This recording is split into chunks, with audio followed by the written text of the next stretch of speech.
In today's video, I'll show you how to get a Google Maps API key step by step. This key allows you to add Google Maps features like location search, directions, and interactive maps to your website or application. First, open your browser and go to the Google Cloud Console, then sign in with your Google account. Once you are logged in, the first thing you need to do is create a new project. Click on the Project Selection menu at the top of the page, choose New Project, give it a name, and create it.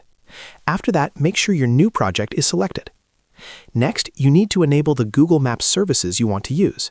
From the left menu, go to APIs and Services, then open the library.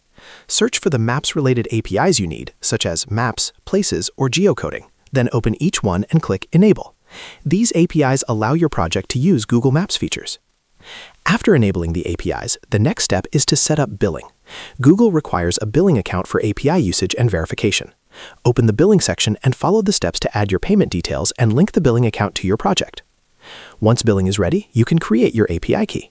Go back to APIs and Services, then open Credentials. Click Create Credentials and select API key. Your API key will appear on the screen. Copy and save this key because you will need it later. Before using the key, it's important to protect it. Open the API key settings and restrict it to your website or application.